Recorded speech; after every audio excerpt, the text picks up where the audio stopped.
नमस्कार फ्रेंड्स, आप सभी का स्वागत है जीके बकेट स्टडी ट्यूब पर। विश्व भूगोल की हमारी सीरीज चल रही है और भाग 14 में आज हम बात करने वाले हैं दक्षिण अमेरिका के बारे में। हमारी किसी भी सब्जेक्ट की जो सीरीज होती है वह किसी एग्जाम विशेष को केंद्र में रखते हुए नहीं बनाई जाती, बल्कि ऐसा समग्र वीडियो बनाया जाता है जो किसी भी एग्जाम में सामान्य अध्ययन से संबंधित प्रश्नों को हल करने में सहायक होता है।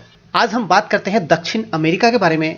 बहुत ही महत्वपूर्ण और इंपॉर्टेंट प्रश्नों को देखेंगे जो एग्जाम में पूछे जाते हैं। पहला प्रश्न लेते हैं, विश्व का चौथा सबसे बड़ा महाद्वीप कौन सा है? दक्षिणी अमेरिका की जो स्थिति है वह विश्व में चौथा सबसे बड़ा महाद्वीप है। नेक्स्ट है, किसे पक्षियों का महाद्वीप भी कहा जाता है? दक्षिण अमेरिका को पक्षियों का महाद्वीप भी कहा जाता है। अगला प्रश्न है, दक्षिण अमेरिका का दक्षिणतम बिंदु क्या है? तो मैप में आप देख सकते हैं दक्षिण अमेरिका का दक्षिणतम बिंदु ये है और इसका नाम है केप हॉर्न और यह टेरा डेल फ्यूगो द्वीप पर स्थित है।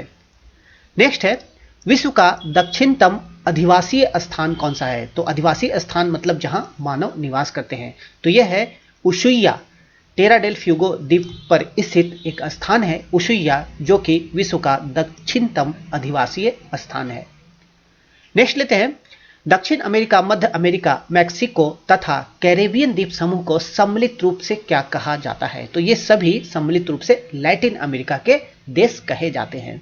तो लैटिन अमेरिका आपको याद रखना है, जिसमें दक्षिण अमेरिका के साथ साथ मध्य अमेरिका, मैक्सिको और कैरेबियन द्वीप समूह भी शामिल होते हैं। किस जल संधि द्वारा टेरा डेल फ्यूगो द्वीप दक्षिण अमेरिका की मुख्य भूमि से अलग होता है? इस जल संधि का नाम है मैग्नल जल संधि। नेक्स्ट क्वेश्चन, कौन सी मुख्य अक्षांश रेखा दक्षिण अमेरिका के लगभग मध्य से होकर गुजरती है? तो यह है मकर रेखा, जो कि दक्षिण अमेरिका के लगभग मध्य से होकर गुजरती है।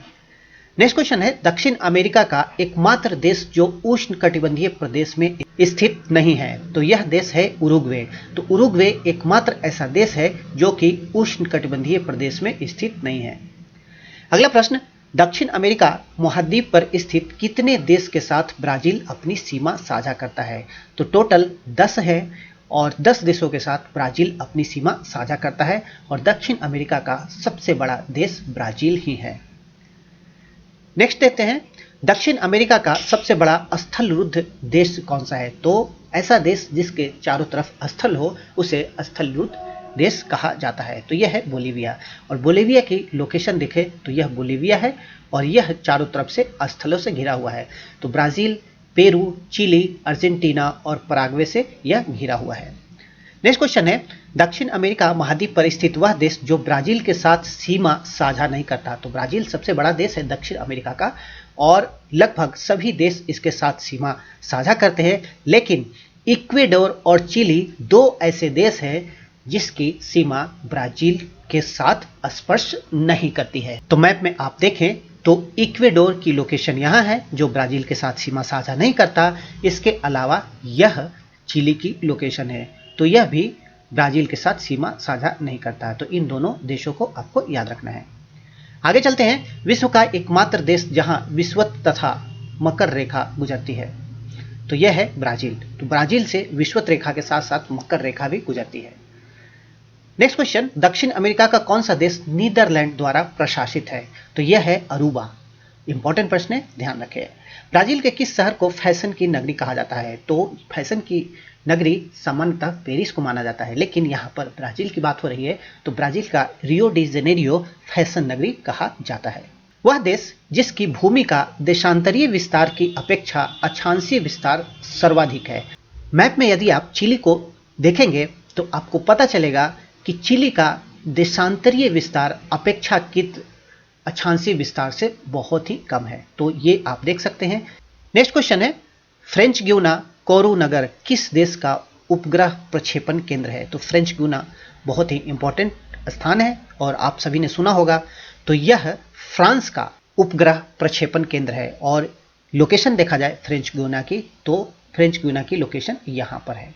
आगे चलते हैं, दक्षिण अमेरिका में किसे अल्टीप्लेनो कहा जाता है? तो यह कहा जाता है बोलीविया का जो पठार है उसे अल्टीप्लेनो कहा जाता है।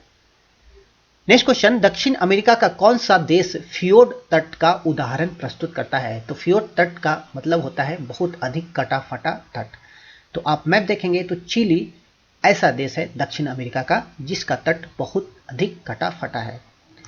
नेक्स्ट क्वेश्चन, दक्षिण अमेरिका का वह देश जिसका नाम 0 डिग्री अक्षांश के नाम पर रखा गया। तो 0 डिग्री अक्षांश को इक्वेटर भी कहा जाता है और इसी के आधार पर इक्वाडोर देश का नाम रखा गया है। अगला प्रश्न है, पर्ल ऑफ द पैसिफिक नाम से किसे जाना जाता है? ग्वायाकिल इक्वाडोर को पर्ल ऑफ द पैसिफिक के नाम से जाना जाता है। नेक्स्ट क्वेश्चन है, प्रशांत महासागर में स्थित गालापागोस द्वीप पर किस देश का अधिकार है? तो यह देश है इक्वाडोर जिसका अधिकार है गालापागोस द्वीप पर और यह द्वीप प्रशांत महासागर में स्थित है। नेक्स्ट क्वेश्चन, विश्व में केले का सर्वाधिक निर्यात किस देश द्वारा होता है? तो यह देश है इक्वाडोर। अगला प्रश्न है, फॉकलैंड द्वीप पर किस देश का अधिकार है? बहुत इंपॉर्टेंट प्रश्न है। फॉकलैंड द्वीप समूह पर यूनाइटेड किंगडम का अधिकार है, आपको ध्यान में रखना है, एग्जाम में पूछा भी जाता है। विश्व के सबसे शुष्क मरुस्थल अटाकामा मरुस्थल में विश्व का सबसे शुष्कतम स्थान कौन सा है? तो यह है अरिका, जो कि चिली में स्थित है अटाकामा मरुस्थल, और यहाँ पर अरिका बहुत ही शुष्कतम स्थान है। नेक्स्ट क्वेश्चन, चिली के किस स्थान को प्रेतो का नगर भी कहा जाता है? तो यह है अरिका। नेक्स्ट क्वेश्चन, दक्षिण अमेरिका के किस मरुस्थल में नाइट्रेट का भंडार पाया जाता है? इंपॉर्टेंट प्रश्न है। यह है अटाकामा मरुस्थल जहां पर नाइट्रेट का भंडार पाया जाता है। एंडीज पर्वत के वृष्टि छाया क्षेत्र में कौन सा शीतोष्ण मरुस्थल स्थित है? तो मरुस्थल का वीडियो आप चाहे तो देख सकते हैं, वहां पर बताया गया है शीतोष्ण मरुस्थल और उष्णकटिबंधीय मरुस्थल। तो पेंटागोनिया का मरुस्थल जो कि एंडीज पर्वत के वृष्टि छाया क्षेत्र में स्थित है, एक शीतोष्ण मरुस्थल का उदाहरण है। नेक्स्ट क्वेश्चन है, पेरू और बोलिविया की सीमा पर स्थित झील का नाम क्या है? बहुत इंपॉर्टेंट प्रश्न है यह भी। टिटिकाका झील जो कि पेरू और बोलिविया की सीमा पर स्थित है। नेक्स्ट क्वेश्चन, दक्षिण अमेरिका की सबसे बड़ी झील कौन सी है? तो इसका नाम है अराकैबो झील जो कि तेल के उत्पादन के लिए प्रसिद्ध है, तो इसे भी आपको ध्यान रखना है। अगला प्रश्न है, अपवाह क्षेत्र व आयतन की दृष्टि से विश्व की सबसे बड़ी नदी कौन सी है? तो यह है अमेजन नदी जो कि दक्षिण अमेरिका में बहती है और यह विश्व की सबसे बड़ी नदी है अपवाह क्षेत्र और आयतन की दृष्टि से। नेक्स्ट प्रश्न है, अमेजन नदी की सबसे बड़ी सहायक नदी कौन सी है? इसका नाम है मडेरा। मडेरा अमेजन की सबसे बड़ी सहायक नदी है। अगला प्रश्न इंपॉर्टेंट है, ब्राजील एवं पराग्वे की संयुक्त परियोजना के तहत इतेपू बांध का निर्माण किस नदी पर किया गया है? तो यह है पराना नदी जहां पर इतेपू बांध का निर्माण किया गया है।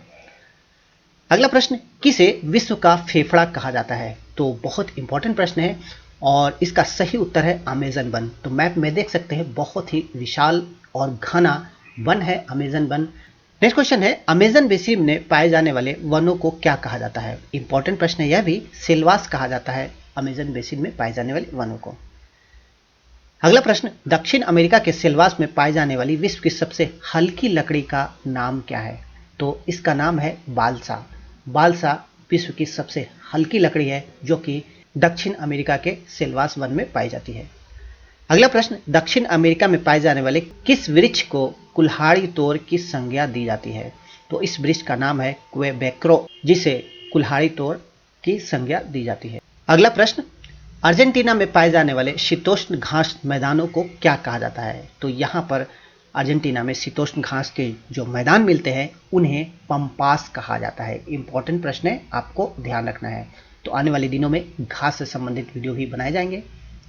नेक्स्ट क्वेश्चन, अर्जेंटीना का हृदय किसे कहा जाता है? तो यह है पंपास घास क्षेत्र जिसे अर्जेंटीना का हृदय कहा जाता है। दक्षिण अमेरिका में पाई जाने वाली उष्णकटिबंधीय सवाना वनस्पति को उत्तरी क्षेत्र में क्या कहा जाता है? तो उत्तरी क्षेत्र में इसे लानोज कहते हैं जबकि दक्षिणी क्षेत्र में इसे कैंपोस कहते हैं। आगे चलते हैं, एंडीज पर्वत के पूर्वी ढाल पर पाए जाने वाले वनों को क्या कहा गया है?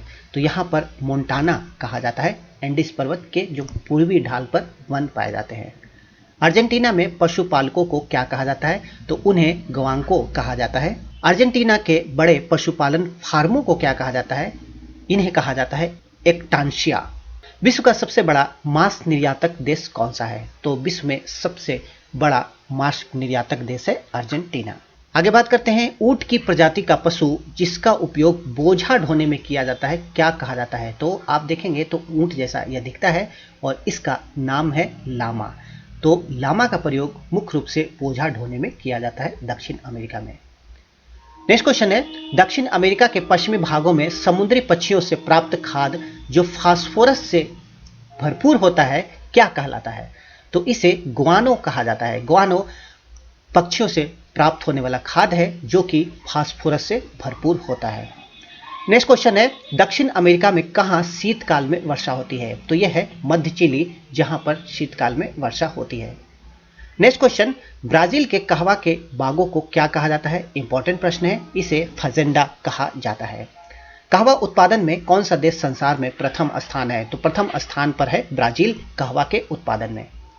नेक्स्ट क्वेश्चन ब्राजील के किस पत्तन को कहवा पत्तन भी कहा जाता है। तो कहवा का भारी मात्रा में निर्यात होता है इस पत्तन से, इसलिए इसे कहवा पत्तन भी कहा जाता है और यह है सेंटोस। नेक्स्ट क्वेश्चन तांबा राजधानी की संज्ञा किसे दी जाती है। तो बहुत भारी मात्रा में तांबा का उत्पादन होता है और इसी कारण से चिली को तांबा राजधानी की संज्ञा दी जाती है। और यहाँ के प्रसिद्ध खान को भी आपको याद रखना है, चुकवी कमाता खान, जो कि यहाँ की प्रसिद्ध खान है तांबा उत्पादन के लिए। नेक्स्ट क्वेश्चन है विश्व में मैग्नीज की सबसे बड़ी खान कहाँ है।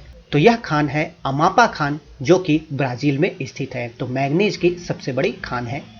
अगला प्रश्न इंपॉर्टेंट है मराकाइबो झील प्रदेश जो कि वेनेजुएला में स्थित है किस लिए प्रसिद्ध है। तो यह प्रसिद्ध है पेट्रोलियम उत्पादन हेतु। और इसके अलावा आपको यह भी ध्यान रखना है कि पेट्रोलियम भंडार की दृष्टि में विश्व में प्रथम स्थान पर वेनेजुएला है। तो इसी के साथ हमारा दक्षिण अमेरिका से संबंधित वीडियो समाप्त होता है। इसके अलावा आपको बता दूं कि विश्व भूगोल की हमारी पेपरबैक बुक भी आ चुकी है, आप चाहें तो ऑर्डर कर सकते हैं। ज़्यादा जानकारी के लिए डिस्क्रिप्शन बॉक्स में व्हाट्सएप नंबर दिया गया है, आप वहां पर व्हाट्सएप करके जानकारी प्राप्त कर सकते हैं।